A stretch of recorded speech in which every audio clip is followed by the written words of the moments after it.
Assalamualaikum warahmatullahi wabarakatuh. Halo Sobat Misteri Sunyi Mencekam. Mudah-mudahan Anda masih selalu setia bersama kami, channel yang setiap hari selalu menyuguhkan cerita-cerita misteri menarik.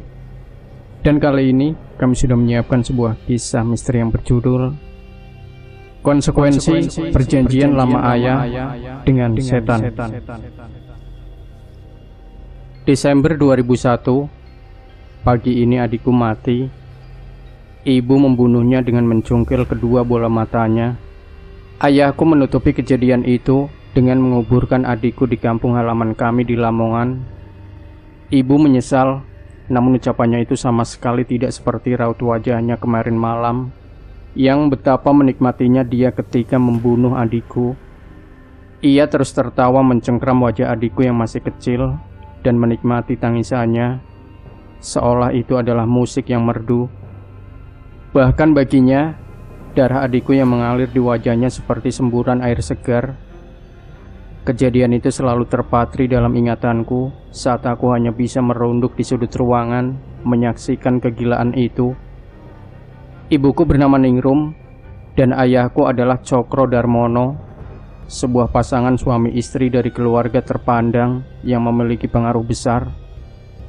Kami menjalani kehidupan yang berkecukupan, bahkan bisa dikatakan mewah untuk standar kota kecil tempat tinggalku. Namun, perlu diingat, aku bukanlah anak yang lahir dalam kemewahan ini. Di masa lalu yang kelam, bapak dan ibu terperangkap dalam belenggu keterbatasan. Badai kehidupan menghantam dengan kekejaman ketika kobaran api merenggut rumah dan harta bapak, mengubur segala kenangan manis dalam kepompong kepapaan dan kekayaan. Desa mereka menjadi saksi bisu dari tragedi yang tak terlupakan, di mana beberapa rumah menjadi arang hitam yang menyala di tengah malam. Dalam reruntuhan itu, bapak terpaksa menyerahkan diri pada takdir yang kejam. Pekerjaan sebagai loper koran adalah satu-satunya tali penghubung dengan realitas yang terus merosot. Penghasilan yang tidak menentu hanya seakan menjadi bayang-bayang gelap yang menari-nari di tepi kehidupan mereka. Saat itu, keluarga bapak terpuruk dalam ketidakpastian dan malah dihantui oleh ketidakakuan saudara-saudaranya yang menolak mengakui ikatan darah sebagai anggota sejati dari Trah Darmoyo. Namun, entah bagaimana keajaiban terjadi, dalam waktu singkat, kondisi ekonomi keluarga kami membaik. Ibu hanya bercerita bahwa kami mendapatkan suntikan modal untuk menjalankan bisnis kelapa sawit di Kalimantan. Meski begitu, aku belum pernah melihat secara langsung kebun-kebun yang dimiliki oleh bapak. Oh ya, aku Lastri, siswi yang baru saja menginjakkan kaki di jenjang SMA. Sebagai anak dari Pak Cakra, aku bisa hidup dengan nyaman di kota ini. Tetangga segan padaku dan teman-teman di sekolah juga memperlakukanku dengan baik. Aku yakin itu semua karena pengaruh dari keluargaku. Namun setiap sampai di rumah, entah mengapa rasa nyaman itu berubah. Kasihan kamu nak, kalau bisa kamu keluar dari rumah ini ya. Tiba-tiba ada seorang kakek tunanetra yang berhenti mematung di depan rumahku. Ia tidak menoleh ke arahku, namun aku merasa ucapan itu memang untukku. Apalagi tidak ada siapapun di sini selain kami berdua. Kek, maksud kakek apa? Tanyaku bingung. Ia pun hanya menghela nafas dan berpaling meninggalkanku.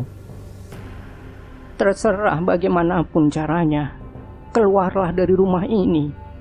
Ada yang gak bener, ucapnya. Aku tidak mengerti maksud yang ingin disampaikan oleh kakek itu. Tetapi sepertinya dia sedang membicarakan keadaan rumahku yang singup dan sepi. Sebenarnya aku sendiri juga merasakannya. Bapak selalu mengatakan bahwa rumah yang besar namun ditinggali oleh sedikit orang pasti terasa sepi. Saya pun percaya bahwa itu adalah alasan yang masuk akal. Namun ternyata itu bukanlah maksud sebenarnya dari ucapannya.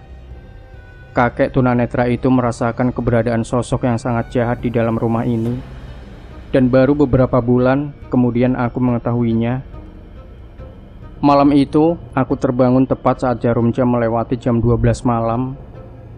Suasana terasa tidak biasa, namun aku memilih untuk mengacuhkannya dan kembali tidur. Tetapi, langkah-langkah di luar kamar membuatku memutuskan untuk keluar dan mengeceknya. Itu adalah ibu.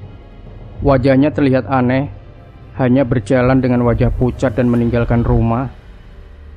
Aku sempat ingin memanggilnya, tetapi mengurungkan niatku karena rasa bingung. Saat itulah suara dari kamar bapak dan ibu terdengar. Ada suara perempuan. Sementara ibu keluar rumah. Kalau begitu, siapa sosok menyerupai ibu yang berada di dalam kamar? Pertanyaan itu menggantung di udara, meninggalkan kebingungan di balik perasaanku. Aku pun menghampiri kamar bapak yang pintunya masih sedikit terbuka, seolah baru saja ada seseorang yang keluar dari sana. Ada helaian rambut putih di lantai depan pintu kamar bapak. Tapi sebelum memutuskan untuk masuk, aku tersadar akan sebuah pemandangan yang sulit untuk kulupakan. Nyai, nikmat sekali Nyai. Teruskan Nyai. Suara itu terdengar dari bapak yang sedang bersenggama dengan seorang perempuan.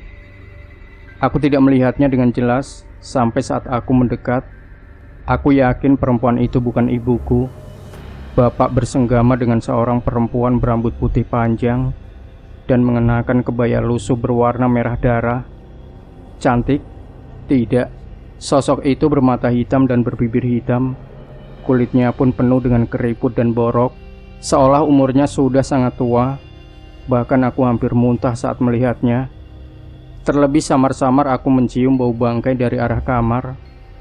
Tetapi sepertinya bapak melihatnya dengan sosok yang berbeda. Saat itu aku terlalu takut dan tidak berani berbuat apa-apa. Perbuatan menjijikan itu terjadi di depan mataku, dan aku selalu berharap ini adalah mimpi buruk. Tak tahan dengan apa yang terjadi, aku pun memilih untuk kembali ke kamar dan berusaha melupakan semua hal yang kulihat tadi. Namun sepertinya itu sulit. Begitu banyak pertanyaan di kepalaku. Namun apa itu artinya selama ini bapak memiliki hubungan dengan makhluk itu? Setelah kejadian malam itu, semua nampak seperti biasa. Ibu sudah kembali dan memasakkan sarapan untukku. Aku ingin menanyakan apa yang terjadi semalam, namun pertanyaanku tertahan karena takut semua tidak akan lagi seperti biasa jika aku mengatakannya. Aku pun memutuskan untuk menutup mulut dan melanjutkan hidup seperti biasa. Sayangnya, mungkin keputusanku salah. Juli 2005, beberapa tahun sebelum aku menyaksikan kejadian menjijikan itu, aku kembali terbangun dengan perasaan aneh yang sama. Kali ini aku memutuskan untuk tetap berada di kamar dan berusaha untuk kembali tidur. Tapi ada sesuatu yang membuatku tidak nyaman. Ada suara mengganggu dari jendela kamarku. Suara itu seperti seseorang yang memainkan kukunya di kaca jendela. Aku berusaha untuk membiarkan, namun suara itu semakin keras, dan tiba-tiba jendela terbuka dengan sendirinya. Angin masuk ke dalam kamar, menerbangkan lembaran kertas di atas mejaku. Aku secara refleks terbangun, segera menutup jendela yang terbuka. Namun, wajahku berubah pucat saat aku melihat apa yang ada di luar jendela. Di sana sosok perempuan muncul, rambutnya putih panjang, matanya dan mulutnya hitam, dan kulitnya penuh borok. Ia melayang-layang di udara sambil tertawa menatapku. Jantungku berdegup kencang. Ketakutan melanda dan aku memutuskan untuk berlari keluar rumah. Sayangnya, bahkan untuk berdiri saja kakiku begitu lemas. Dengan susah payah aku berusaha mencapai pintu. Namun entah mengapa pintu kamarku tak bisa terbuka meskipun aku menggunakan seluruh tenagaku. Dalam kepanikan, aku ingin berteriak meminta tolong, tapi suaraku terasa tertahan. Hanya bisikan-bisikan kecil yang keluar dari mulutku. Saat itu aku tak mampu lagi mempertahankan kesadaran diriku, dan dunia di sekitarku mulai memudar. Lastri, kenapa kamu tidur di lantai? Kamu gak sekolah? Pagi itu ibu membangunkanku yang tak kunjung keluar dari kamar. Aku mencoba mengingat kejadian semalam yang membuatku terbaring di lantai. Mengetahui wajahku yang pucat dan keadaanku yang tidak baik, ibu pun memaklumiku untuk tidak bersekolah. Namun saat itu aku memutuskan untuk menceritakan apa yang terjadi semalam. Di meja makan itu, raut wajah bapak dan ibu berubah. Mereka saling bertatapan seolah menutupi sesuatu. Tapi apa yang keluar dari mulutnya ternyata berbeda dengan perubahan ekspresi mereka sebelumnya. "Kamu kecapean, Lastri. Istirahat beberapa hari aja, baru masuk sekolah lagi," ucap ibu. "Iya, nanti kalau ada waktu kita refreshing aja jalan-jalan," tambah bapak. Aku sedikit ngotot meyakinkan bahwa kejadian semalam itu nyata. Namun mereka tetap saja menyangkal dan berusaha menenangkanku. Aku sempat ingin menceritakan tentang apa yang kulihat di kamar bapak, tapi aku takut ucapanku akan merusak hubungan bapak dan ibu. Saat itu aku hanya bisa pasrah dan berusaha untuk tidak memikirkan kejadian semalam. Tapi perasaanku tetap tidak tenang. Sayangnya, malam itu hanyalah permulaan. Aku menyadarinya setelah beberapa kejadian aneh menimpaku. Saat itu aku sedang kelas olahraga di sekolah. Aku dan teman-teman sekolah melakukan ujian atletik bergantian dan menyelesaikannya dengan cepat. Tapi setelahnya, aku merasakan ada yang aneh dengan tubuhku. Aku mual semual-mualnya. Temanku Ratih menemaniku ke kamar mandi untuk membantuku. Aku pun muntah di kamar mandi. Namun yang keluar dari mulutku adalah gumpalan rambut putih yang terendam cairan merah darah. Aku pun panik dan semakin pucat. Benda itu tidak hanya satu kali keluar, namun aku terus memuntahkan rambut itu hingga aku sampai rumah dan sampai maghrib tiba. Saat itu kedua orang tuaku cemas. Mereka pun mencoba membawaku ke klinik, namun tidak menemukan keanehan apapun pada tubuhku. Tapi wajah sang dokter saat itu seolah mengetahui sesuatu. Ia menatap kedua orang tuaku dengan raut wajah kesal. Keadaan tubuhku semakin lama semakin melemah. Aku kesulitan untuk makan, dan gumpalan rambut itu masih sering keluar dari tubuhku. Kupikir hal itu sudah cukup mengerikan, namun nyatanya sebuah kejadian membuatku merasa ingin menyerah. Suatu malam bapak pulang terlambat karena sebuah urusan mendadak. Aku pun menghabiskan waktu dengan menonton televisi sampai jam tidurku tiba. Sedari tadi selama menonton televisi, aku merasakan perasaan yang aneh yang sulit untuk kujelaskan. Barulah saat aku menoleh ke belakang ke arah ruangan dapur, aku sadar itu ibu. Ibu hanya menatapku terdiam di satu tempat tanpa bergerak sedikit pun. Ia tersenyum, namun aku tahu dengan jelas bahwa senyum itu bukanlah senyum ibu yang biasa. Itu adalah senyum yang kulihat saat ibu membunuh adikku dulu. "Bu, ibu." Aku mencoba memastikan keadaan ibu, namun ia tidak bergerak sama sekali. Aku ingin menghampirinya, namun rasa takut menyelimutiku. Sebaliknya, ibu malah tertawa dengan suara tawa yang aneh. Dengan perlahan ibu mengambil sebuah pisau dan mendekat ke arahku. "Kamu cantik, Nak. Lebih cantik kalau matamu boleh kuminta." Mendengar ucapan itu sontak aku pun memaksakan diriku yang lemah untuk menjauh dari ibu. Aku ingin berlari ke kamar, namun aku teringat bagaimana kamar itu juga adikku mati di tangan ibu. Saat itu aku memilih untuk berlari keluar rumah, tapi tak kusangka di depan sudah ada sekumpulan orang. Mereka memberi isyarat padaku untuk keluar dan aku pun menurutinya. Di antara mereka ada beberapa orang yang aku kenal. Yang pertama adalah kakek tunanetra yang kulihat beberapa waktu lalu, dan ada beberapa pakde dan budeku juga yang ada di sana. "Lastri, kamu gak apa-apa, Nduk?" Bude dia segera merangkulku yang benar-benar terlihat pucat. "Ibu, Bude, ibu," ucapku yang kali ini tak mampu menahan air mata. Rupanya sedari tadi sudah ada beberapa orang yang mencoba untuk masuk, namun mereka semua gagal. Ada sesuatu yang tidak logis yang membuat rumahku tidak bisa dimasuki oleh siapapun. "Nyai Rara mayit masih di sana. Kamu masih diincar." Terdengar suara kakek tunanetra itu yang memperingatkanku. "Nyai Rara mayit?" Tanyaku bingung. "Sudah Lastri, sekarang kamu ikut Bude dulu ya. Biar Bude yang menjelaskan semuanya," ucap Bude dia. Saat ini aku tengah terbungkus kain kafan. Mati? Belum, aku masih hidup. Namun ini adalah ritual agar sosok Nyai Roro mayit itu tidak menemukan keberadaanku. Aku sendiri saat ini tinggal di rumah Bude dia yang tidak diketahui oleh anggota keluarga Darmono. Disinilah cerita tentang apa yang terjadi pada keluarga kami diceritakan oleh Bude dengan gamblang.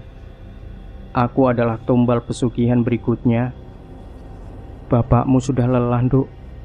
Ia sedang mencari cara untuk menghentikan perjanjian ini," jelas Bude dia. Rupanya bapaklah yang meminta Pak D dan Bude untuk pergi ke rumah dan menolongku. Ia sudah membaca kemungkinan terjadinya hal ini. Perjanjian yang dimaksud oleh Bude adalah sebuah ikatan yang terjalin antara bapak dan ibuku dengan entitas yang menghuni tempat keramat di sebuah bukit yang sering disebut sebagai Punden Mayit. Bude dia mengisahkan bahwa pada saat itu ayahku dan ibuku tidak mampu menahan derasnya cemoohan dari orang-orang yang merendahkan mereka karena kondisi keuangan keluarga yang sangat sulit. Bahkan beberapa saudara kami menolak mengakui bapak sebagai kerabat mereka karena hidup kami yang sangat menderita. Dan pada titik itulah keputusan berat ini diambil. Mereka pergi ke Punden Mayit, tempat yang dianggap keramat dan dipercaya sebagai tempat di mana Nyai Rara mayit bersemayam. Di sana mereka menjalani ritual yang rumit dan mengerikan yang melibatkan penelanan gumpalan rambut putih yang mereka dapatkan dari punden mayit. Dalam beberapa malam mereka menelan gumpalan rambut putih itu sebagai bentuk perjanjian dengan Nyai Rara mayit. Gumpalan rambut itu hanyalah simbol. Namun di balik itu, Rara mayit meminta sebuah perjanjian. Bapak harus menikah dengan Rara mayit dan melakukan hubungan terlarang pada malam-malam tertentu.